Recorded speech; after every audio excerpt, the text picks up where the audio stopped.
UPSI का result आया था, जिसमें एक चीज़ देखने को मिली थी कि कुछ युवा प्रतियोगी अपने रिजल्ट से परेशान होकर उन्होंने अपनी यूपीएसआई की किताबों को फाड़ दिया था, जलाकर फेंक दिया था।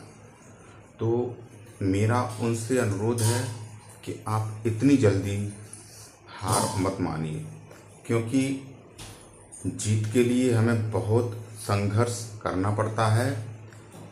जैसे हम जब किसी लक्ष्य को बनाते हैं तो लक्ष्य बनाने के बाद हमें ये सोच लेना चाहिए कि लक्ष्य इतना आसान नहीं है, उसमें हमें कई दिक्कतें जिनका हमें सामना करना पड़ सकता है, और जो लास्ट हमारा एम होता है जीत, वहाँ तक पहुँचने के लिए हमें बहुत अथक प्रयास करने पड़ते हैं।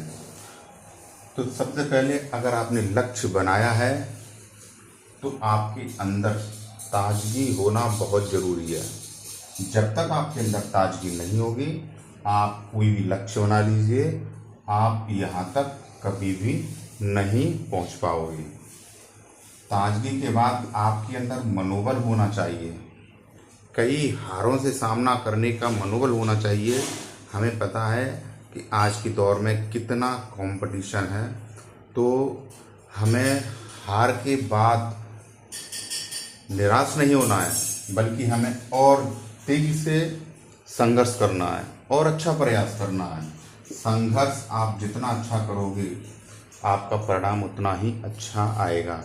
ये सोच के चलिए कि जितने भी छात्र परीक्षा देते हैं सभी तैयारी करते हैं आप ही की तरह, वो भी ये चाहते हैं हमें जॉब मिले, आप भी चाहते हैं हमें जॉब मिले, लेकिन जॉब मिलती उसी को है जिसका नसीब थोड़ा साथ देता है और आपका संघर्ष, कितना आप संघर्ष करते हैं। संघर्ष के बाद हमें दो चीज़ें देखने को मिलती हैं, एक हार होती है, एक जीत होती है।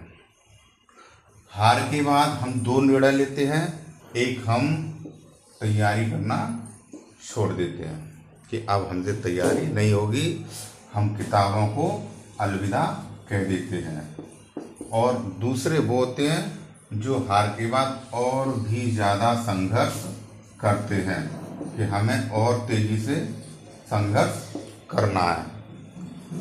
और जीत के बाद तो स्वाभाविक है, जीत गया जो व्यक्ति, उसको या तो और बड़ी जीत की आस होती है और या फिर वह उसी से संतुष्ट, सेटिस्फाई हो जाता है। मेरा यह वीडियो केवल उन्हीं लोगों के लिए है जो हार के बाद अपने संघर्ष को ड्रॉप कर देते हैं।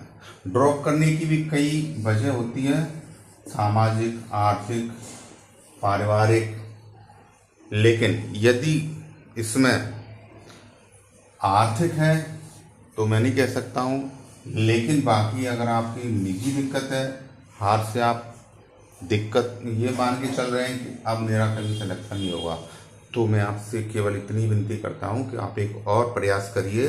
हो सकता है आपको इससे भी अच्छी पोस्ट के लिए ऊपर वाले ने सेलेक्ट करके रखा हो, शायद इसी वजह से आपको वह यूपीएसआई में सेलेक्ट नहीं कर रहे हैं, यहाँ से आपको क्रॉस कर रहे हैं। मैंने कई सैकड़ों युवाओं को देखा है, कई लोगों को देखा है कि जिनका यूपीएसआई में नहीं हो पाता है, लेकिन आगे चल के वह और भी ऊंची पोस्ट पर सेलेक्ट होते हैं।